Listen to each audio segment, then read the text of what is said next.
Hi, my name is Imrana and this is my Ramadan in Lockdown Luton video diary.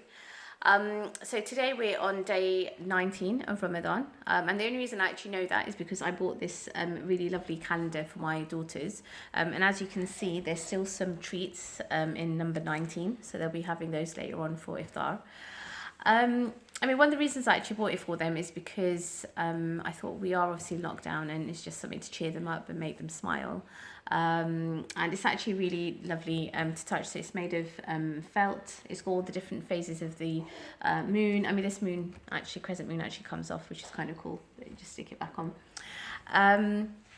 But yeah, I was kind of thinking, actually, what does it mean to be in lockdown during Ramadan? And I realised that how language is really important.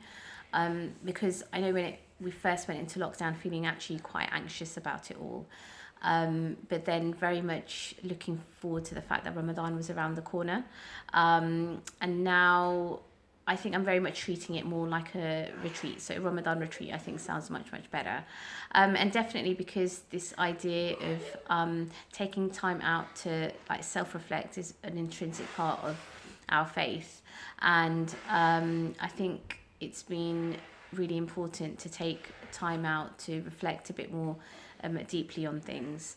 And in terms of, the absence of touch, of course, it's been really profound. So whereas normally we'd be meeting family, friends, relatives for, iftar and spending time together and having those conversations, obviously now having to do it, over WhatsApp and Zoom and all the other different kind of platforms that there are.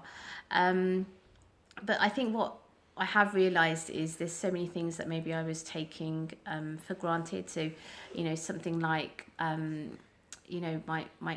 daughter's just given me a really lovely, warm, soft hug. I think it's been so lovely.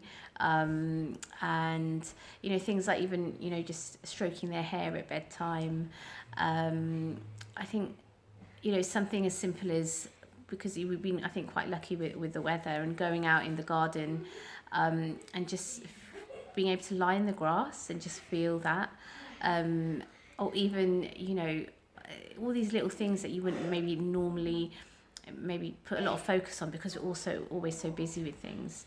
And I think the other kind of idea that even though we are in a situation where we aren't able to physically meet, and obviously we've got this whole thing about social distancing, but actually, what does that really mean? And the fact that I'm missing my family and they're actually in London, but what's really nice for me is I've been using this tasbih, and it's actually a tasbih that my parents bought me, and it's really lovely. It's made of ebony, so the wood is really nice to touch, and because my parents bought it for me, I think it's been nice to have that connection. So every time I use this after I pray. There's obviously one where I'm kind of connecting more in a spiritual sense, but because my parents have bought it for me, it's just that kind of reminder as well, which has been really lovely. So I think, there's so many different things that I've become really acutely aware of. I love reading, and it's been nice that I've found a bit of time to read, but just feeling the pages, of a book in my hand again, where in a normal situation it'd be like, okay, I'm just reading for pleasure, etc. But really taking time out to think, what the pleasure is in just feeling the pages. I enjoy writing, the feeling of just, that putting pen, or more specifically actually putting pencil to paper, and hearing the sound that creates.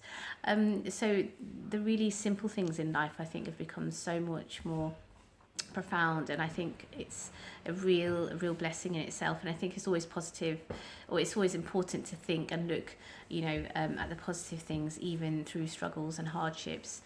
So even during lockdown, being able to celebrate, I think all that's important, and Ramadan in itself is such a blessed month, and it's been actually quite nice to be able to spend it with my husband, spend it with my children, and really and despite the fact that we are social distancing, there is at times an absence of touch, but again, coming back to the idea of just being able to, hug and kiss each other, being able to, just, smile at somebody as you're walking, and the feeling that creates inside, I think is really lovely. So yeah, I think on the whole, Ramadan in lockdown has been okay, and I hope, you know, everyone else has been able to take something good from it. And I'm just really looking forward to Eid. So that's it.